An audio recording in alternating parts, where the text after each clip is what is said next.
Stand by for broadcast. You're listening to Inside Air, a behind-the-wire view of the Royal Air Force, its people, technology and operations.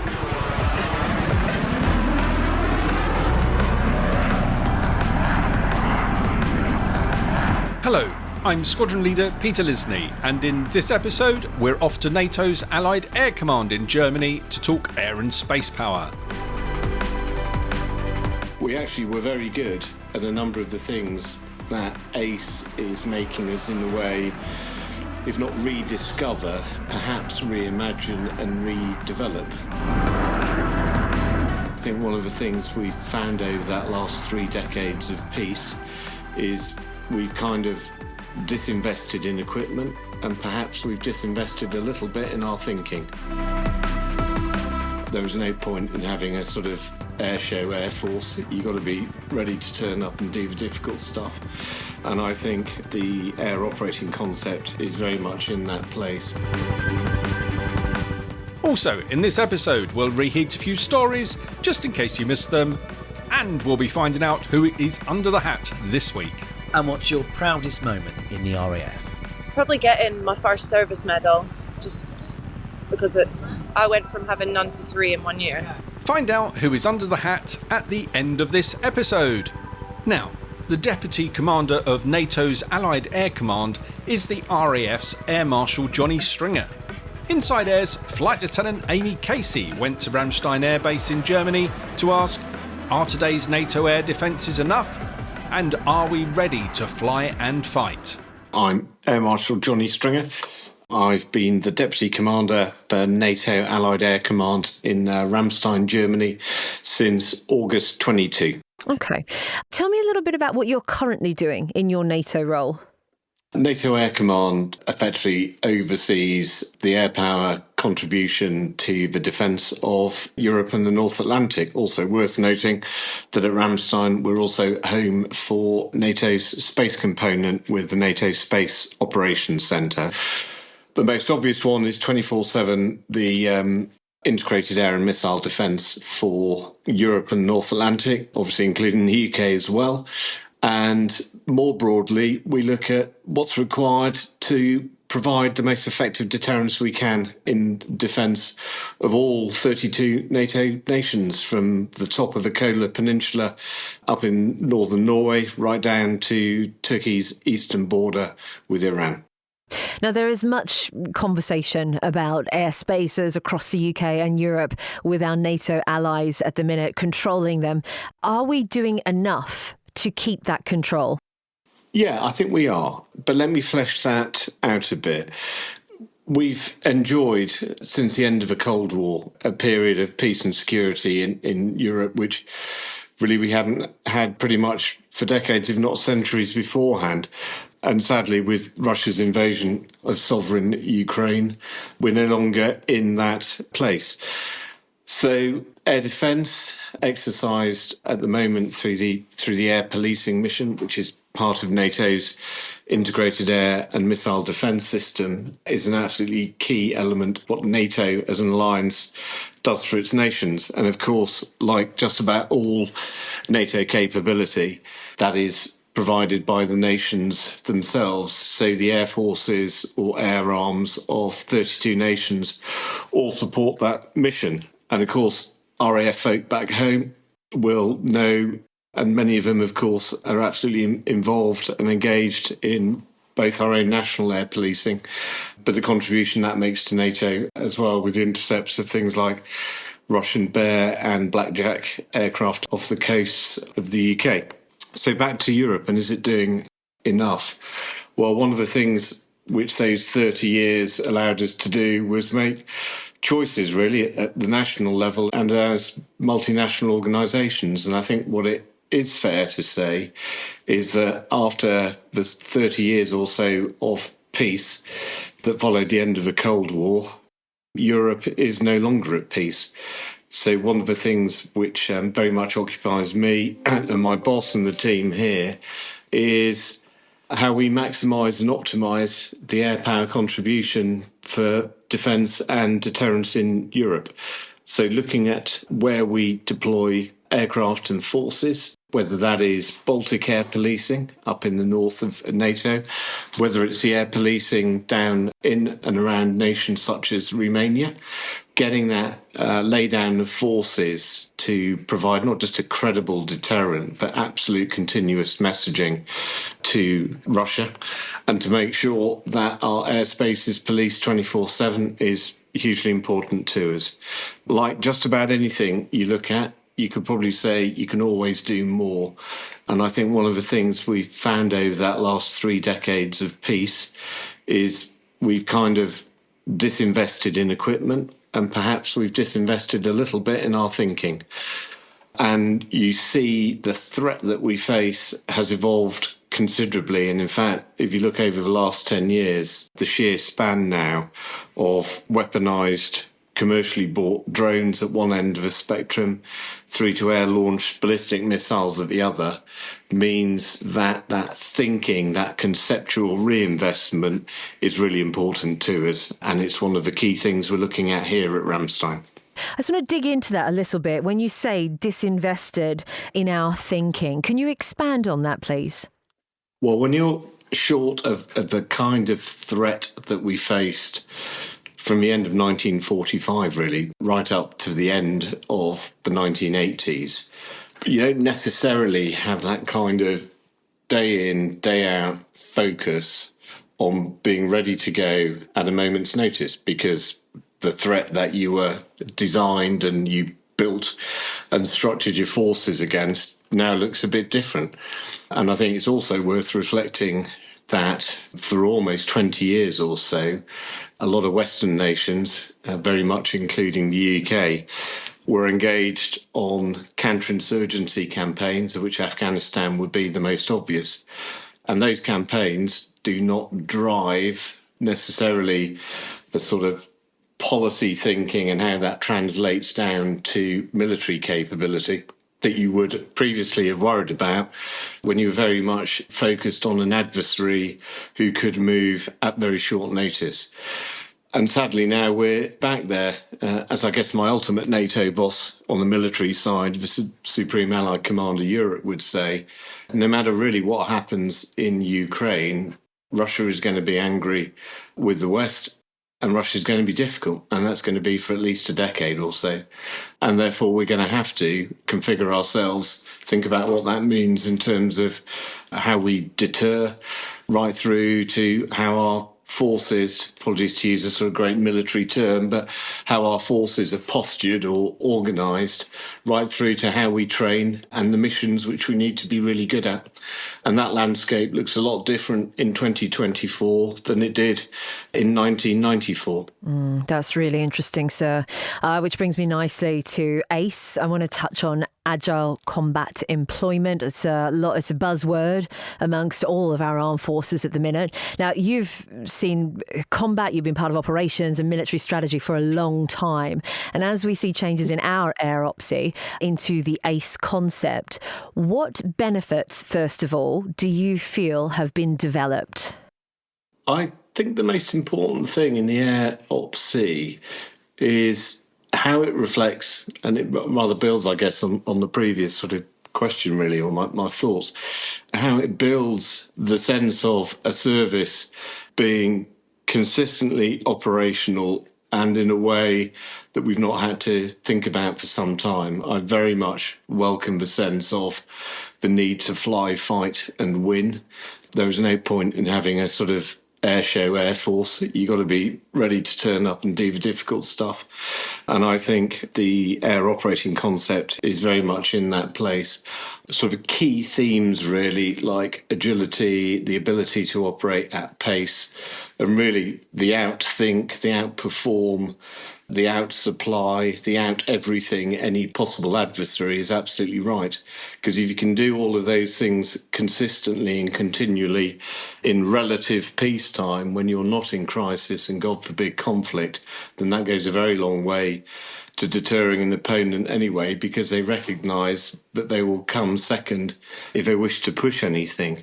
So within that kind of framework, the thinking behind concepts such as Agile combat employment are really important, Also worth reflecting, he says, as a slightly long in the tooth 54-year-old, that we actually were very good at a number of the things that ACE is making us, in a way, if not rediscover, perhaps reimagine and redevelop.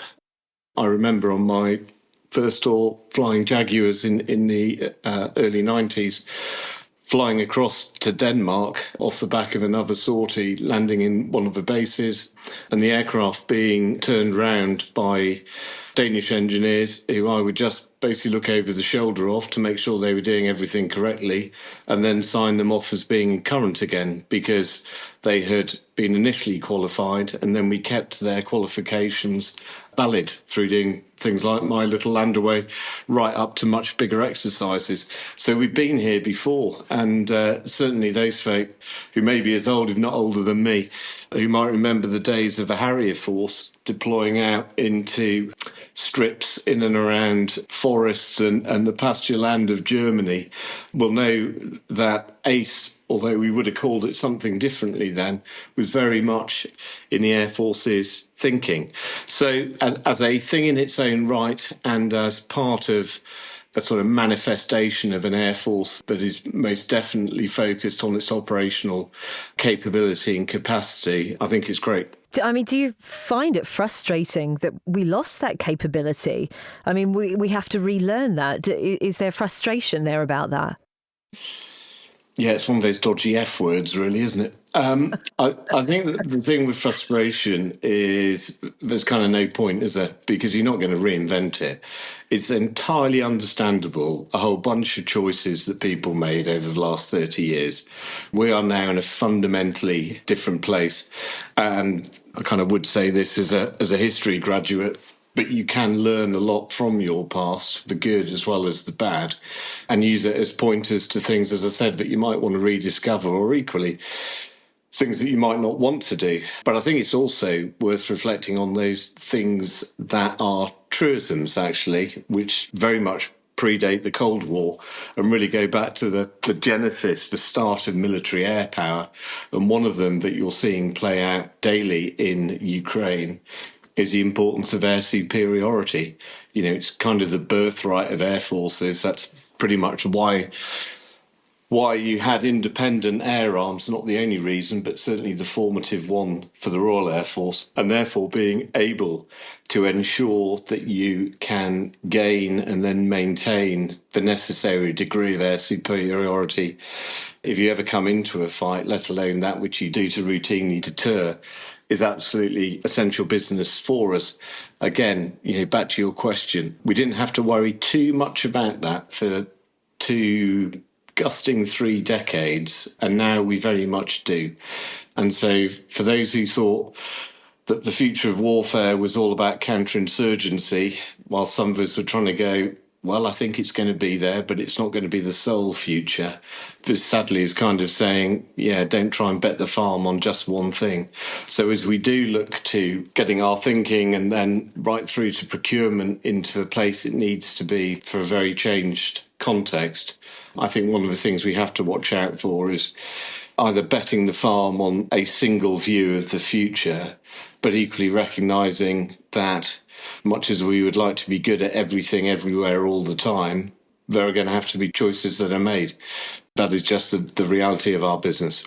And sticking with our air opsy, sir, having a look at how we integrate with NATO force model, how does that all come together? Yeah, so the force model was really one of the most significant, in structure terms, things that NATO's done in a long time. You have a sense of building to 300,000 personnel you could draw on in very short order. That sense of tiered readiness of forces.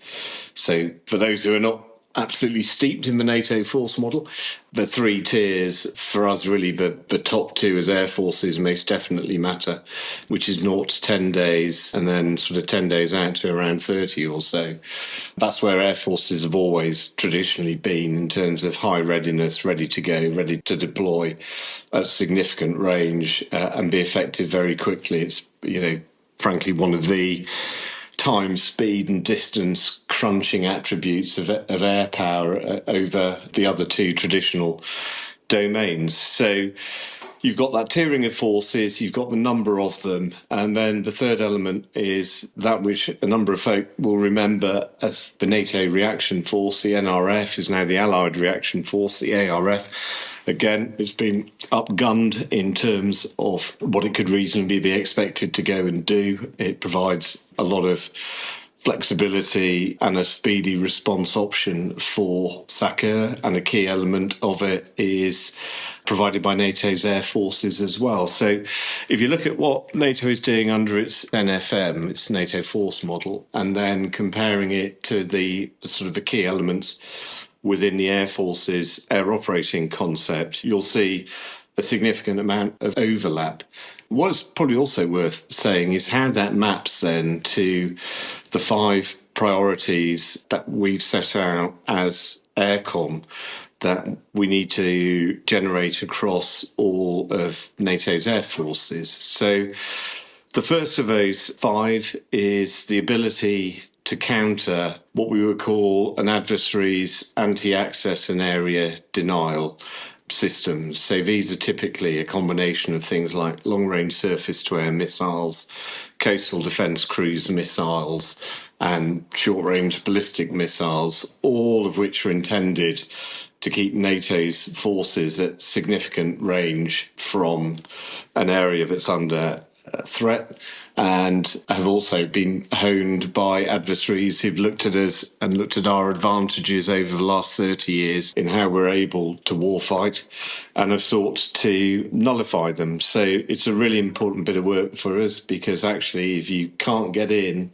and allow all of the domains to get access and to operate, then, and this is probably a bit of an understatement, you're somewhat on the back foot.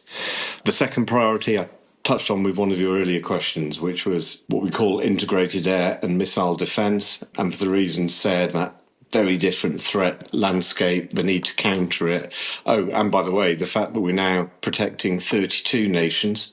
Before the end of the Cold War, it was 17, I think, so significantly differently sized landmass in Europe. Then the third one, which will have some people rolling their eyes because I'd far rather be out doing punchy operational stuff, but this is the vital glue that pulls it together, which is air command and control. Again, the structures that some folk will be familiar with from 30 years ago look different now, and there are elements there where we need to ensure we've got the survivability and the resilience and the redundancy to make sure that we're able to continue to operate if we ever come under attack. And by the way, we've got to be able to make sure that the air contribution fits into what NATO would call multi-domain operations. So the air contribution alongside land and maritime and space and cyber. That is probably also undergoing its most significant sort of analytical work in over 30 years, and that will play out over the next months and years. The fourth is information sharing, which is a recognition that for sort of 30 years or so, the things which were a commonplace for us daily sharing across nations and across the whole alliance sort of changed somewhat, absent a sort of threat that was literally on the doorstep. And this is vital for us. And I'll give you one example. The UK being an F-35 operator, it's one of 12 European nations in NATO, with I think that's right, with the 13th of the US. In 10 years' time, may even be ever so slightly less, there'll be around 700 F-35s in Europe, and only 54 of those will be American. So best we make sure that the information sharing to optimise the employment of the other 650 is as good as it can be. But it's more than just sort of sexy high-end aircraft. This is the passing of information, intelligence, etc., that allows us to really function at the top of our game as an alliance. And then the fifth, we've mentioned already, to show you its importance in NATO as well, is agile combat employment. So that which we're talking about from a UK and a Royal Air Force perspective is vital business for us, looking across all of our air forces as well. So there you go. That's kind of the top 5 things for us at the moment. There's a bunch of other things going on in the background. And I would also perhaps highlight the fact that against those 5 priorities, a number of the missions that we need to do have evolved considerably in the last 10 years or so. Look at what we're seeing, not just in Ukraine, but in the Red Sea and a number of other things which I could probably point to, and how that is changing the way we will have to prosecute some of our key missions, especially as back to those counterinsurgency years in the air environment. There were things we were doing where, frankly, probably one of the biggest threats to you was a mechanical malfunction because we were fighting folk who did not have the ability to contest our use of the air environment. And now they most definitely do. Again, air forces are very alive to, but we might have reduced some of our investment in, is the ability to operate in a contested electromagnetic environment. One of the things you're seeing daily in Ukraine, and one of those things which never went away. But again, we had choices, and we may not have prioritised some of the investment and thinking there that we wanted to. And that's very much on our radar, if you'll excuse the pun. And then probably the thing which pulls a lot of those together is making sure that our approach to experimentation is as forward-leaning and imaginative as it can be. Organisations not under threat, or businesses, here we go, take it away from the military, that are not under threat. If you're not careful, they don't really evolve that much. And one of the things you can get to is a point where you're very happy proving what you already do, rather than really thinking broadly about how you might need to change. So that imagination in innovation and experimentation is absolutely key for us as well. Sorry, Amy, a bit more than a 12-word tiebreaker there. That's all right, so that's good. A couple of things I want to pull out from everything you just said. I want to circle back to priority 3. If I may quote you, troops may roll their eyes at command and control. When we look at ACE, as you've rightly pointed out, this model, this idea, this concept, whilst known by another name, this goes back to similar models that we have already seen. Now, when we apply that to troops that stay in the Air Force now for roughly around 6 years, as opposed to maybe 15, 20 years back in the day, how are we going to make sure that that command and control is implemented? Yeah, so I guess there's probably 2 bits in your question. One is a sort of training and a return on that training question. And the other one is a kind of structures and process. God, can't get me, process. If I look at the sort of the training side of it, I mean, there's a truism here, which is if your people are serving for fewer years, let's make sure we get them through the relevant training as quickly as we can, make sure we focus on the essentials. I've said elsewhere, I think the days of not me chief, I'm airframes needs to be kind of long banished. And we need folk who have excellent skill in a core area, but also have sufficient skills kind of left and right of that. They genuinely are multi-skilled, if we can use that phrase, but definitely able to do a number of roles, not just a sort of primary one.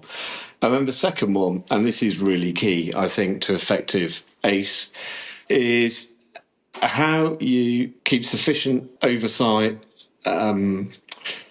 I'm trying to avoid saying command and control, but that's what we're talking about. How you're actually able to do the very tactical but really important C2 that knows where your aircraft are, is connecting them up with munitions, is fixing any battle damage, is ensuring that they're showing that necessary agility in terms of operating locations and a whole raft of other things.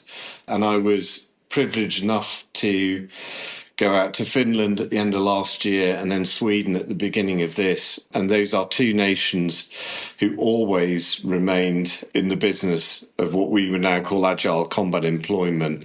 But for them was the essential operating posture for their air forces that ensured that they would survive in the face of any attack that was coming their way. And one of the things that struck me, and kind of giving a fill-in to both parts of my answer, with the Swedes, so back to training and skills, we did an operational turnaround in a Gripen in a remote part of a base in Sweden that was done in just under 15 minutes.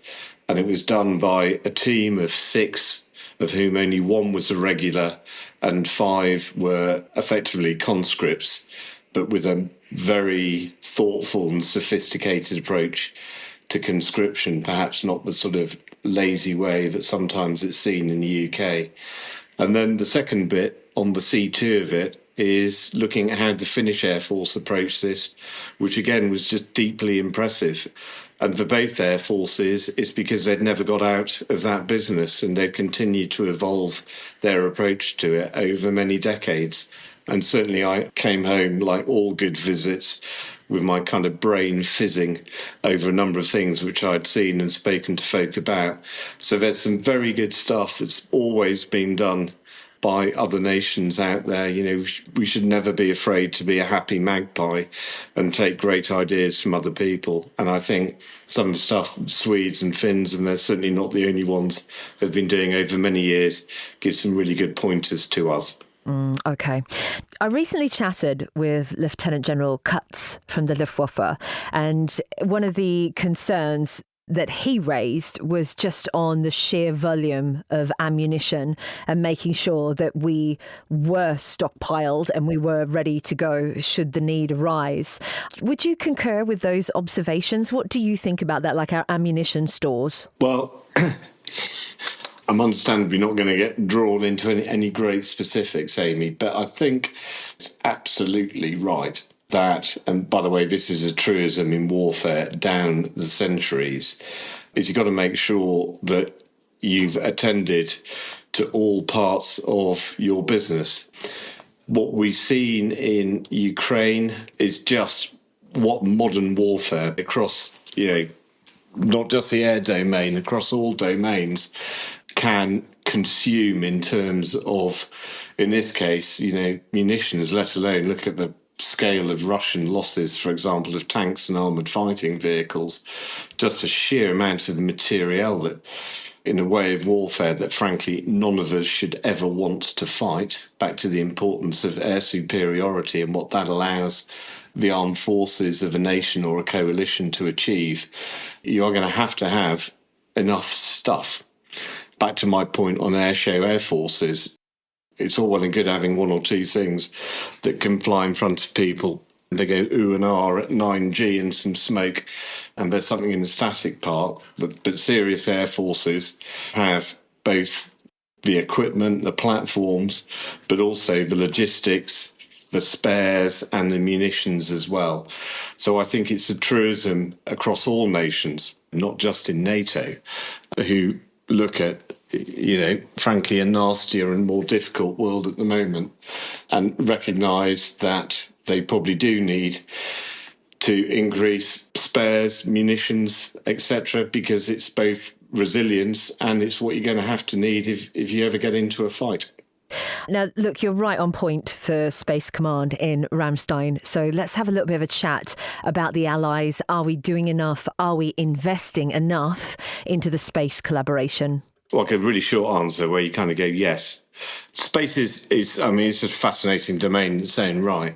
But to your question, of course, to me, space has always been arguably the dual-use domain. Today's Earth observation satellite is tomorrow's, high-end ISR, intelligence, surveillance and reconnaissance asset. And we draw on a lot of stuff, that which is solely military, but equally a number of satellites which are most definitely dual use. They have both a commercial and a military application or utility. So rather like, as I said, air forces, you stand past things like the NATO Airborne Early Warning Component and the 5 RQ-4 uncrewed aircraft that we've got down in Sigonella.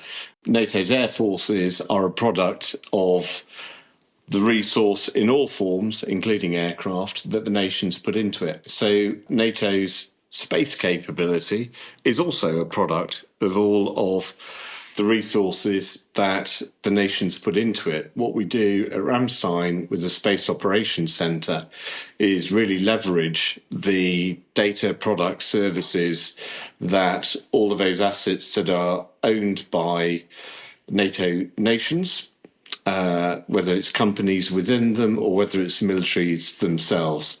And again, it won't surprise that I don't want to call it an explosion, but just look at the sort of trend line of investment in space over the last 10 to 15 years or so.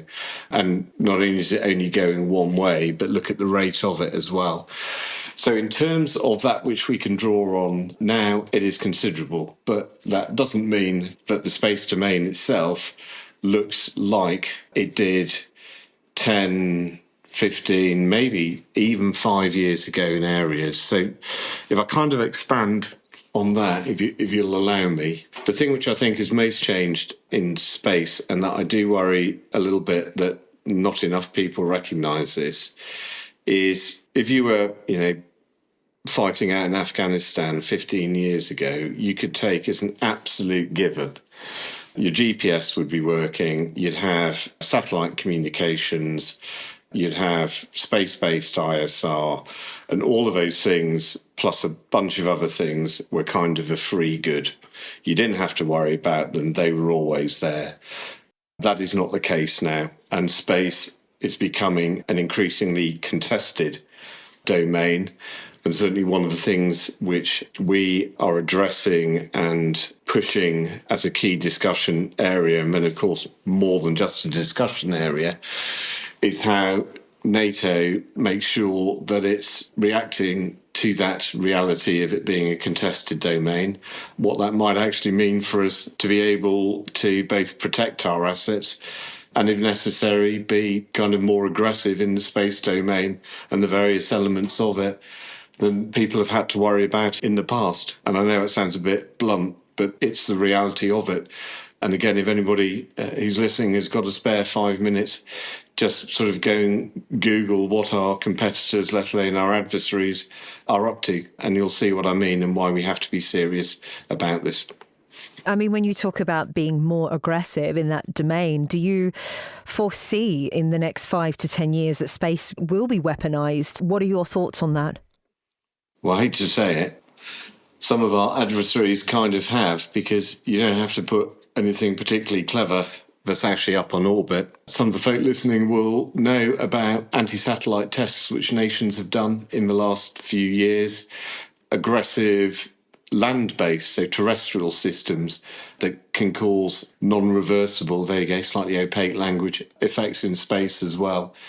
I hate to say it, it's not a case of will it. In areas, it already has been. And what we need to do is make sure that we can preserve the space capabilities that we must have. And by the way, what we must also do is make sure that we continue to use every possible element of international forums through to treaties, etc., to push for the responsible use of space. So it's not all about the interesting sort of technological part of it. There's some essential policy stuff that we need to be doing as well. So let's look at your incredible career, from flying Jaguars in the early 90s to space capability, mind-blowing technology. You've seen many changes in your long career. What do you think is one of the RAF's biggest challenges as the next generation steps up? Oh, well, yeah. I guess one way of answering it, and my apologies, Amy, because it's kind of a general one. I'll try and give you something more specific in a moment. So if you look at kind of a history of military air power, you could draw so many strands out. But I would argue that for almost sort of the first 80 to 90 years of military use of air, our ambition was probably in advance of available technology. Many examples you can give. An obvious one would be the sort of claims that were made for strategic bombing in advance of World War II, and then the reality of actually trying to bomb very accurately in highly difficult, highly challenged circumstances showed that the ambition couldn't be supported by technology at the time, despite some incredibly bright and incredibly courageous people. The bit I worry about is that kind of over the last 15 years or so, I worry that actually the technology is now ahead of our ambition. And if you just look at the rate of technological change, we run the risk of kind of being in lag to it. We're trying to play catch up, but we're stuck behind it.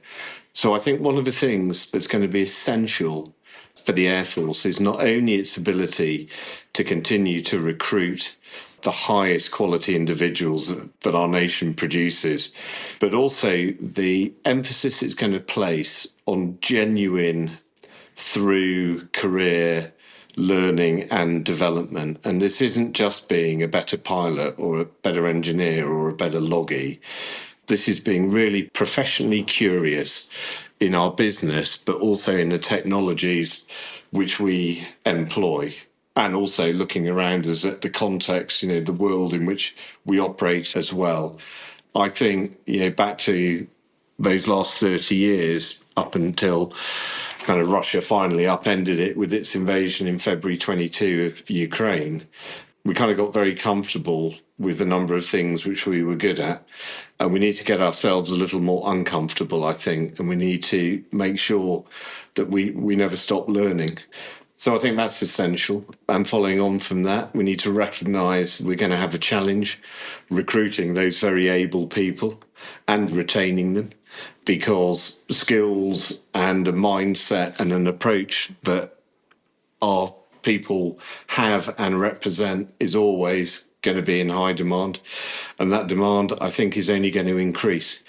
So as a service and as defence, we're going to have to make what we offer people as compelling and as attractive as possible. And we're going to have to recognise that we're never going to be able to outspend people. So let's make sure that what we do has a real sense of purpose to it, and that people take pride in that as well, and recognise that what they're doing at the moment is absolutely vital for the security of the nation and for our allies as well. And, those two things put together are not a small ask. But again, I would say that the Air Force has kind of been here at a number of times in the last 104 years. So we've been here and we've done it and we've seen a way through. So I'm quietly confident that we'll do it again. But I do think we're at a point now where what everybody does in the Royal Air Force matters more than it has done for the last 30 plus years. And people really ought to reflect on just what they do with a quiet sense of pride.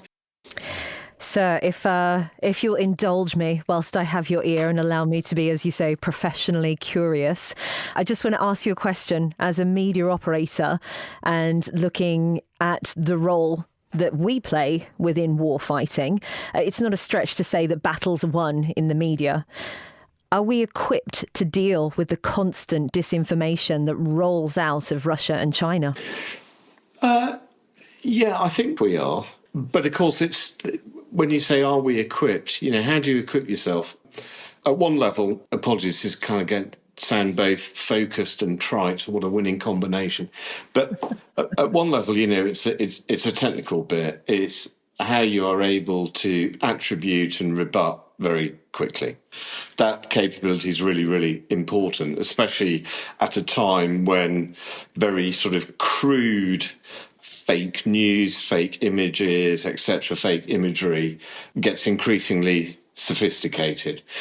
Part of it is, and this is a difficult bit, I think, recognising that not only is out there, but the landscape, the information environment, again, has just evolved so much in the last 10 years that I'm not too sure that we've perhaps done all that we can do to try and reflect and educate. And that's way more than the job for just a sort of a single service to do. It's a kind of whole of nation, or, for where I am, a kind of whole of alliance endeavour. And there's another problem, of course, which is just, as you were saying, the sheer volume, but also the sheer pace of it. And there was that sense of, well, we need to be first with the truth, which is absolutely correct. But the problem is, when there's just so much coming at you, how do you sort out the bits which are really important to counter at pace? So part of it is understanding the context. So people are kind of pre-warned or pre-armed. And then having the means, whether it is technical, whether it's a capacity thing, whether it's also the freedoms to give to people to operate in this space, with the sort of delegations to allow them to operate at speed rather than referring everything up before it gets sent out as a rebuttal. But there is much to ponder here, and I'm not trying to give any easy solutions, but I think there's something about technology, capacity, speed of response, and understanding the context that really matters. It's not an easy one, Amy. Well, I have very much enjoyed our chat today, sir. It's been great to catch up with you and hear your point of view. If we can finish with a question that I think is really important to ask when we get the opportunity to do so. The best piece of advice you've ever been given and something that served you well throughout your career, what would it be? Wow, there's the thing. I guess I'm going to cheat a bit, actually, Amy. So the direct answer is I couldn't give you any killer soundbite from folk I've worked for or with, save one that's coming up. But what I have had is just a ton of superb advice and personal and professional example from people probably right back to when I was an air cadet, actually, let alone then going sort of through university and afterwards. And I think, again, we perhaps forget at times we do work with and alongside some just outstanding people. And I've probably learned so much from them osmotically. But I'll try and answer your question. And it's a cheat, but it's a good cheat. So it wasn't ever said to me directly by the author, but I did read it in his famous book, which is Defeat into Victory. And then it was replayed to me by the then Major General, I think he was 2-star before he became a 4-star, General Gordon Messenger, when I worked with him at the Permanent Joint Headquarters. I'll paraphrase it, but it's effectively, nothing is ever as good or as bad as it first appears. And I would love to say that I was true to that every day in everything, but I'd be lying. But I think as a bit of advice to kind of just keep temper and cool on things and don't overreact either way is pretty sound advice for anybody in the military. It's pretty good life advice as well.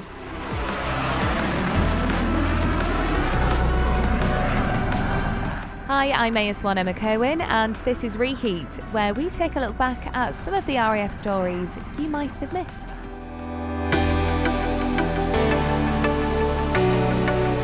Six RAF Typhoons from RAF Lossiemouth, along with personnel from 140 Expeditionary Air Wing and 9 Bomber Squadron, have returned from their 4-month deployment in Romania. During the NATO Enhanced Air Policing mission, the RAF participated in exercises in Finland and Poland and conducted training with other partners to strengthen their skills and interoperability. Wing Commander Bird, commanding officer of 140 EAW, looks back on their time at MK Air Base. Deterrence has clearly worked. The combined power of the Finnish, Romanian Royal Air Force detachment here has meant that in the 4 months we have not had to conduct any live scrambles against our adversaries. What we have managed to do is fly 150 sorties and 500 hours. We've conducted 2 forward deployments to Poland and Finland for a week at a time. We've also conducted high-level NATO exercises in the Mediterranean, in Romania and in Finland and Estonia. A small team of personnel from the Poseidon Tactical Operations Centre at RAF Lossiemouth have played a role in ensuring mission success on Exercise Rim of the Pacific 2024 in Hawaii. A team made up of support staff, communications engineers and intelligence personnel have been supporting daily exercise flying. It's the region's largest maritime exercise with over 25,000 personnel and 40 ships and submarines involved.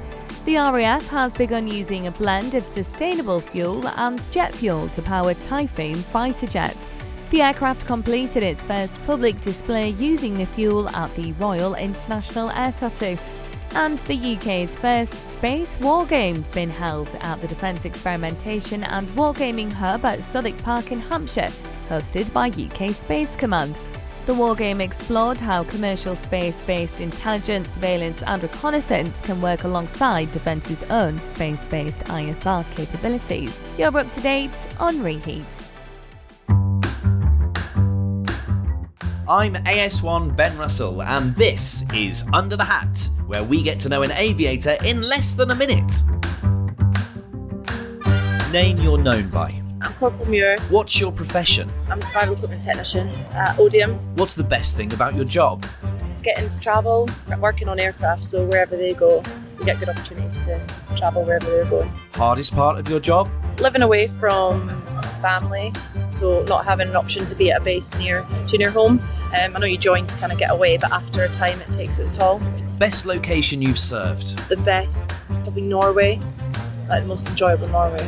What bit of luxury kit do you never deploy without? A hairdryer, but I never take one with me, so I realise when I get there, a travel hairdryer. And what's your proudest moment in the RAF? Probably getting my first service medal, just because I went from having none to 3 in 1 year. Thanks, Corporal Muir, for equipping us to survive another episode of Under the Hat.